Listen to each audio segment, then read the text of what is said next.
अगर आपको ट्राइंगल त्रिभुज से रिलेटेड कोई भी क्वेश्चन अपने बोर्ड एग्जाम में गलत नहीं करना है तो उसके लिए सबसे ज्यादा जरूरी है कि उसका बेसिक आपको आना चाहिए।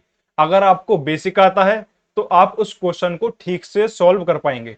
और आज की वीडियो में हम त्रिभुज यानी ट्राइंगल से रिलेटेड जो भी आपका बेसिक होगा वो आपको आपके एग्जाम लेवल तक समझाया जाएगा। और बात रही क्वेश्चंस की जो हमारे क्लास 10th के बोर्ड एग्जाम में आने वाले हैं, वो जब मैं एक्सरसाइज वाली वीडियो लाऊंगा तो उसमें सॉल्व कराऊंगा। तो चलिए शुरू करते हैं। नमस्कार दोस्तों, मेरा नाम है आर्यन सक्सेना और आप देख रहे हैं वेदारे एकेडमी। आज की वीडियो में हम त्रिभुज से रिलेटेड, ट्राइंगल से रिलेटेड सभी जानकारी को जो कि बेसिक है जानेंगे। और ये हमारी बेसिक सीरीज का 11th लेक्चर है। अगर इससे पहले के लेक्चर आपको देखनी है तो बेसिक सीरीज की प्लेलिस्ट का लिंक मैं डिस्क्रिप्शन में दे दूंगा। सबसे पहले त्रिभुज, ट्राइंगल किसे कहते हैं इसकी परिभाषा देखिए। तीन रेखा खंडों से बनी बंद आकृति को त्रिभुज कहते हैं, यानी तीन लाइनों से बनी आकृति को। मान लीजिए वो आकृति ऐसे हो सकती है, एक लाइन, दो लाइन, तीनों लाइन, तीनों को मिला दिया एक बंद आकृति बन गई, ये हमारा त्रिभुज हो गया। ये आकृति हमारी ऐसी भी हो सकती है, एक लाइन, दो लाइन, तीन लाइन, यानी तीन लाइनें होनी चाहिए और रेखा बिल्कुल आपस में मिली होनी चाहिए जिससे बंद आकृति बने। ऐसे नहीं एक लाइन ऐसे हो गया, एक लाइन ऐसे हो गया, एक लाइन ऐसे हो गया, ऐसे कर दिया। ये भी तो तीन लाइन है लेकिन ये आपस में जुड़ी हुई नहीं है। और इसको हम मिलाएंगे तो ये चार लाइनें होंगी, देखिए। तो ये हमारा त्रिभुज नहीं कहलाएगा।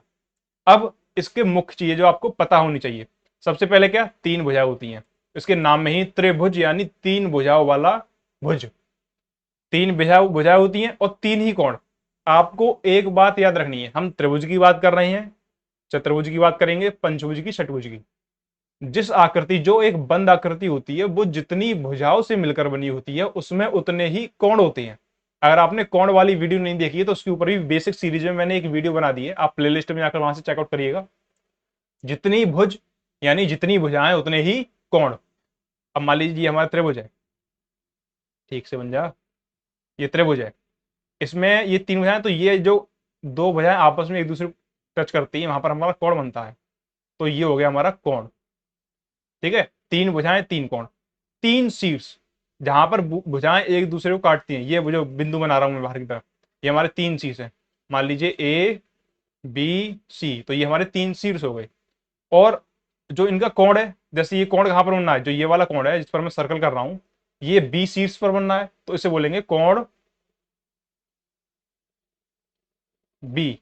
जो ये मैंने चिन्ह बनाया है ये कोण को दर्शाता है, ठीक है, कोण का साइन है, एंगल का, ठीक है। कोण सी पर ये वाला, ये बिंदु सी पर बन रहा है तो ये कोण सी कहलाएगा। ये कोण बिंदु ए पर बनना है तो ये कोण एंगल ए कहलाएगा। ऐसे ऐसे ये जो चिन्ह है, ये साइन है, ये एंगल का है, कोण का। जब हम कोण लिखते हैं उसके आगे ये वाला साइन लगाते हैं, ठीक है। अब त्रिभुज की कुछ महत्वपूर्ण जो बात है जो आपको पता होनी चाहिए, हमेशा इसमें तीन भुजाएं होंगी पहले तो, और तीन ही कोण होंगे और तीन ही शीर्ष होंगे जो मैं आपको बता चुका हूं। और किसी भी त्रिभुज के तीनों कोणों का योग हमेशा 180 अंश ही बैठेगा। अगर त्रिभुज है, वो कोण कम ज्यादा हो सकते हैं आपस में, लेकिन जब तीनों कोणों को जोड़ोगे तो 180 अंश ही आएगा, ना ही उससे एक को अंश कम आएगा, ना ही एक अंश ज्यादा आएगा। हमारा ये त्रिभुज है, मान लीजिए ये कोण 65 का है, ये भी 65 का है, तो 65 65 तो ये वाला 50 होगा। अब इनको जोड़ेंगे, 65 + 65 + 50, तभी तो त्रिभुज के तीनों कोणों का योग निकलेगा। जोड़िए, जीरो, 6 और 5 17, अभी कितने बैठे हमारे, ये बैठे हमारे 170। यानी ये त्रिभुज हमारा, इसमें जो कोण है उनके मान मैंने गलत लिखे हैं। अगर ये ठीक ये त्रिभुज होगा तो 180 अंश ही इसके कोणों का योग होगा, ठीक है। किसी भी त्रिभुज की दो भुजाओं का योग तीसरी भुजा से हमेशा बड़ा होता है। ये तो बहुत ही कॉमन चीज आपको पता होगी। मैं एक त्रिभुज बना दूं, अब इसकी कोई सी दो भुजा, मान लो मैंने ये वाली भुजा और ये वाली भुजा जोड़ दी, तो इन दोनों भुजाओं को जोड़ के जो मान आने वाला है वो तीसरी जो भुजा मैंने नहीं जोड़ी, जो रह गई है, उससे ज्यादा ही तो होगा। तो ये बहुत कॉमन सी बात है, ये ना बताऊं तो अभी कोई दिक्कत आपको नहीं है, ठीक है। अब त्रिभुज के प्रकार, त्रिभुज के प्रकार को हमने दो आधारों पर वर्गीकृत किया है। यानी त्रिभुज के प्रकार होते हैं, एक तो भुजाओं के आधार पर, ठीक है, रेखाओं के आधार पर, और एक होते हैं कोणों के आधार पर। तो पहले हम बात करेंगे त्रिभुज के प्रकार भुजाओं के आधार पर। अब भुजाओं के आधार पर और कोणों के आधार पर दोनों तरीके से त्रिभुज के तीन तीन प्रकार होते हैं। तो भुजाओं के आधार पर जो हमारा पहला प्रकार है, समबाहु त्रिभुज, इक्विलैटरल ट्रायंगल। ये सबसे सरल और सबसे अच्छा त्रिभुज माना जाता है। समबाहु, सम माने बराबर, बाहु मतलब भुजाएं, यानी त्रिभुज की तीनों भुजाएं बिल्कुल बराबर होती हैं। ये नहीं कि एक भुजा छोटी हो एक बड़ी हो, तीनों भुजाएं बिल्कुल बराबर होती हैं। जिस त्रिभुज की तीनों भुजाएं बराबर होती हैं उसे समबाहु त्रिभुज कहते हैं। ठीक है, इसकी विशेषता क्या है कि तीनों भुजाएं बराबर। अब मैंने आपको क्या बताया था, जितनी भुजाएं उतने कोण। अगर त्रिभुज, किसी त्रिभुज की तीनों भुजाएं बराबर हैं तो उसके तीनों कोण भी बराबर होने चाहिए, तभी तो भुजाएं बराबर बैठेंगी। इसलिए इस त्रिभुज के तीनों कोण बराबर होते हैं, जो कि होते 60-60 अंश के। पहला भी 60, दूसरा भी 60 और तीसरा भी 60, और तीनों को जोड़ देंगे तो 180 आ ही रहा है। ठीक है, और इसे सबसे संतुलित और अच्छा त्रिभुज माना जाता है। अब इसके बाद होता है दूसरा प्रकार, समद्विबाहु।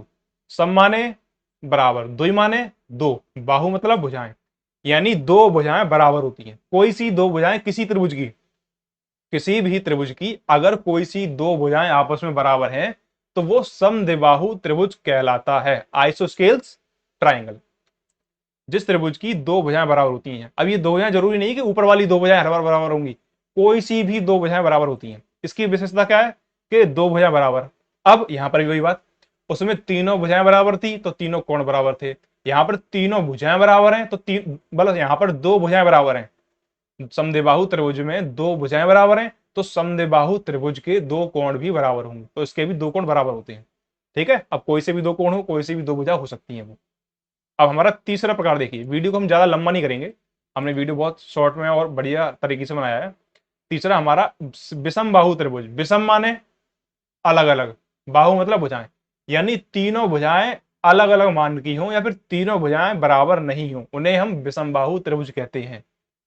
जिस त्रिभुज की तीनों भुजाएं अलग अलग होती हैं उसे विषम बाहु त्रिभुज कहते हैं। इसकी इसकी विशेषता है कि कोई भी भुजा बराबर नहीं, यानी तीनों भुजाएं अलग अलग आ रही हैं तो तीनों कोण भी अलग अलग आएंगे, तो उसके भी तीनों कोण अलग अलग होते हैं। लेकिन कोई सा भी त्रिभुज का प्रकार सही, तीनों कोणों को जोड़ेंगे तो 180 अंश ही आएगा। तो ये तो हमारे भुजाओं के आधार पर थे त्रिभुज के प्रकार। अब देखते हैं कोण के आधार पर त्रिभुज के प्रकार। अब कोण के आधार पर भी मैंने आपको त्रिभुज के तीन प्रकार बताए थे। सबसे पहला न्यून कोण त्रिभुज यानी एक्यूट ट्राइंगल। अब न्यून कोण क्या होता है, जिसका मान 90 अंश से कम होता है। ये मैंने आपको कोण वाली बेसिक सीरीज की वीडियो में बताया हुआ है।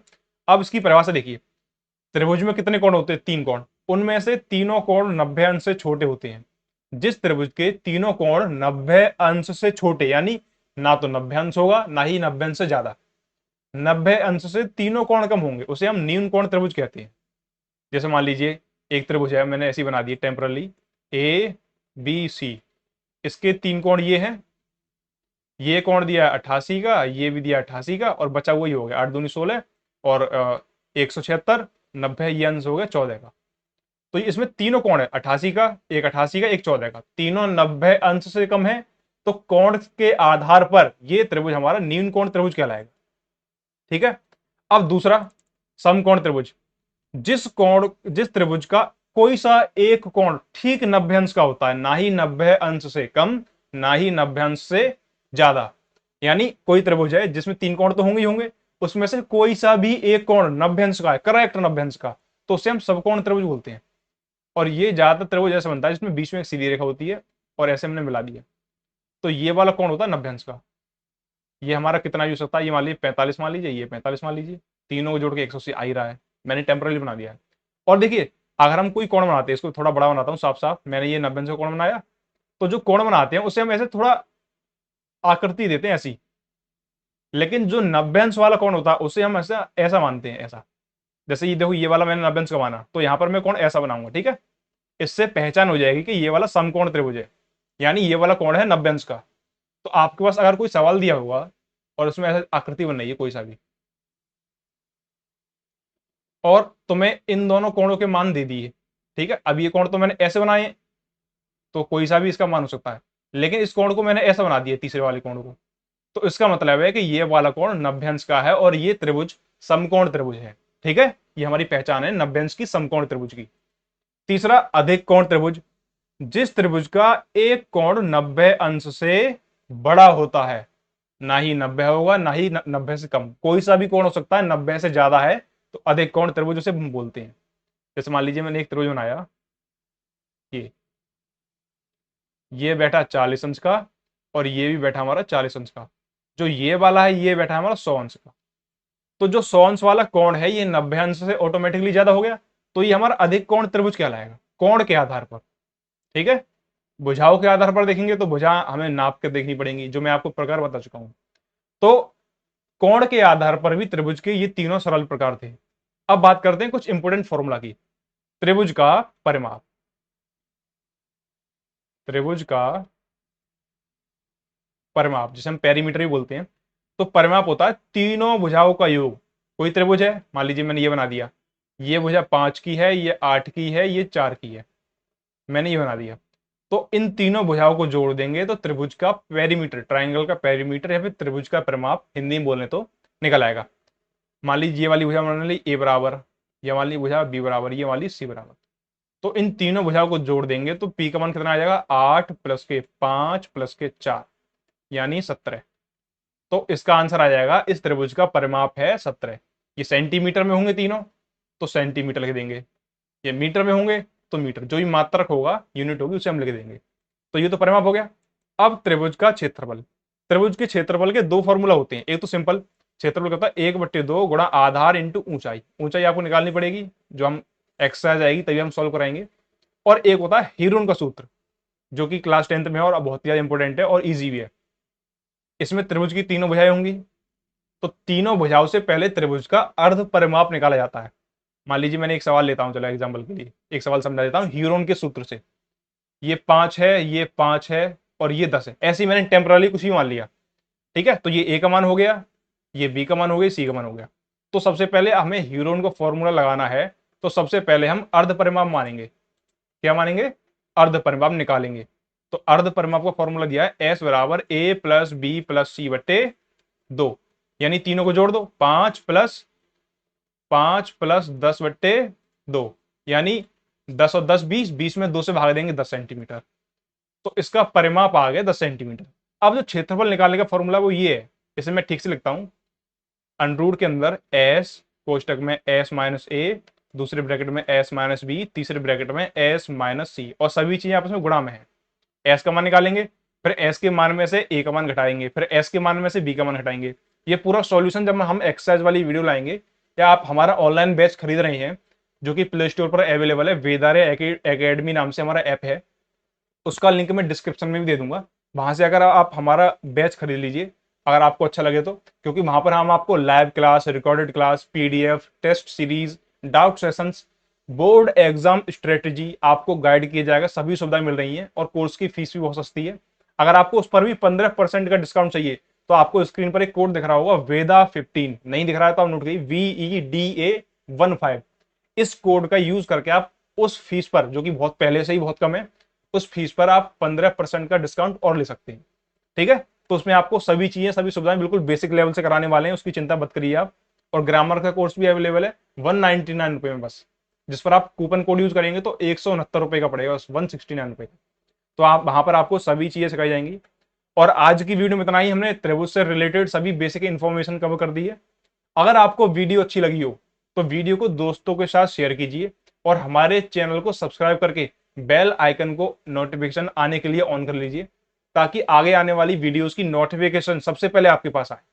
तो आज की वीडियो में इतना ही। अगर वीडियो अच्छी लगी है तो प्लीज शेयर करिएगा, और वीडियो देखने के लिए बहुत बहुत धन्यवाद।